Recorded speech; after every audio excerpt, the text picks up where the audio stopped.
Hey everyone, so I'm going to talk about transformations of parent functions. Transformations mean moving the parent functions left, right, up, or down, or stretching or shrinking them.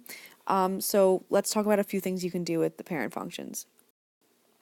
Here are some formulas according to a parent function. Now, I want you to remember that a basic function is labeled as f of x. Okay?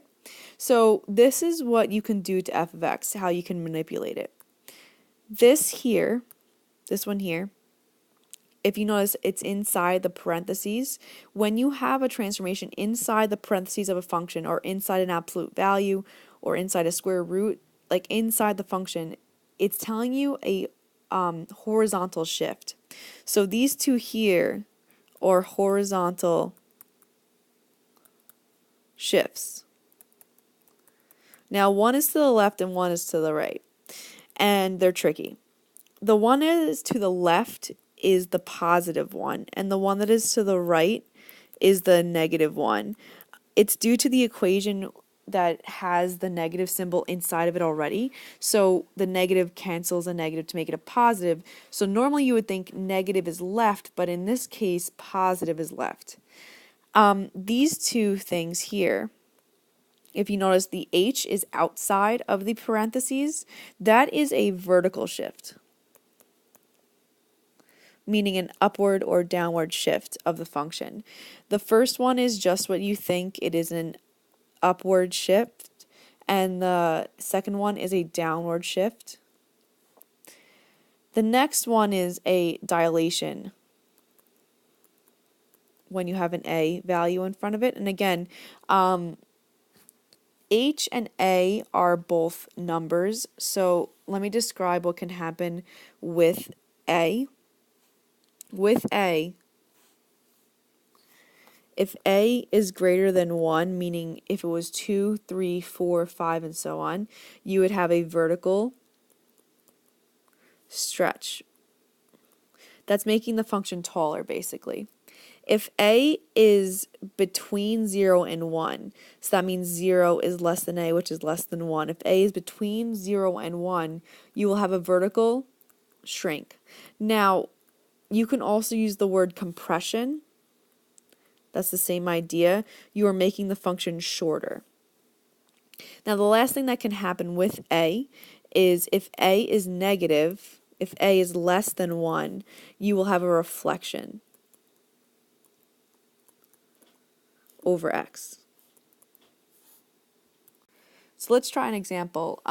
Basically, I am going to manipulate my parent function. If you analyze this parent function, you should recognize a symbol, which are the absolute value bars. So when it asks you for the parent function, my parent function here is y equals absolute value of x. Now you can state the transformation by looking at the function itself or just graphing it. If you remember, the absolute value of x is in the origin and just a v. Okay. If I was to type this into my calculator, which I'm going to do right now, y equals, I'm going to press math, num, abs to get my absolute value bars, x plus 5, minus 2 on the outside. When I look at this, I noticed that my graph had moved left and downward. It actually had moved left 5 units, 1, 2, 3, 4, 5, and down 2, 1, 2. This is just a rough sketch, so it's not anything major. This is this graph here. So my transformation, if you can see this, is left 5 and down 2. Now, because I transformed my parent function, my domain and range has now changed. My domain has not changed because an absolute value function will open like a curtain, and meaning that it'll always open leftward and rightward and get bigger, so I will always have values in my domain to hit, even all the way up here, because I can go all the way up. I will always hit a value, so my domain is still all real numbers. Now, the only thing that is different really here is the range. The range of this thing, if I was on the y-axis, I don't see anything down here, but I do see my first value here, meaning that I have a value here and upward. My first value for the range is -2. So I would say my range is -2 with a bracket because there's a point here to infinity.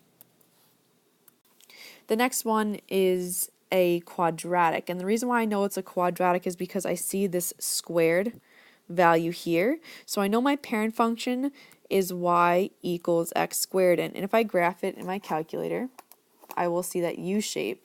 I'm going to graph the parent function so you guys can see it. It is a U. Here's my parent function. Okay. And I'm going to plug this in -2 parentheses x plus 1 squared plus 3. Now, you will be able to know what transformation has happened to it without graphing it on your calculator, and that's a really good quality to have. Basically, if you look at this function, the skill you want to have is looking at it and knowing the transformation. So I usually look at it from left to right. If I look at the left here, I see negative. If that's a negative, this is my a value here. Remember that a value I was explaining before? That a value is negative, so that means I have some kind of reflection. It is also greater than 1, so some kind of stretching happened in the vertical direction. Now I also have a number inside of the parentheses, and this number on the inside of the parentheses is +1, which tells me I'm going to move to the left. And the last value here is outside my parentheses. That's my upward or downward shift, and it's positive, so I'm going to go up. So I should know already that I have a reflection over x, a vertical stretch because of the 2, a shift left 1 unit, and a upward shift of 3 units. So when I plug this into my calculator, I did see my graph moving over 1 and up 3. It reflected and it got skinnier, meaning that it stretched. Okay, now that this is being said, I wanted to analyze my domain and my range. My domain is my x values. Now, just because this graph is really skinny doesn't mean that it's not going to open up like a curtain. It will open up this way and that way like a curtain, meaning that I will always have an x value all the way down there, all the way here, here, here, even all the way over here. Even though you don't see something on the graph, you have to physically imagine that this graph here is going off into the distance, okay? Meaning that it will get wider and go downward, and I will have a point here to meet. It might be all the way down there, but I will have a point. So therefore, my domain is all real numbers. Okay. My range, though, is a little tricky because if I take a trip on the y-axis, which is my range, I don't see anything up here. Okay, now ignore the red graph, that's the parent function. I don't see anything up here for the blue graph, that's my transformation, my transform function. My first value for the transform function is this value here, which is +3. There's a point there, so I can put a bracket, and it's going down to -infinity. Now, I'm going to rewrite this because really you should have it left to right, like negative numbers and then higher numbers. So I'm going to do -infinity to 3 with a bracket. I hope this video helped you on transformations, and I'll see you guys soon.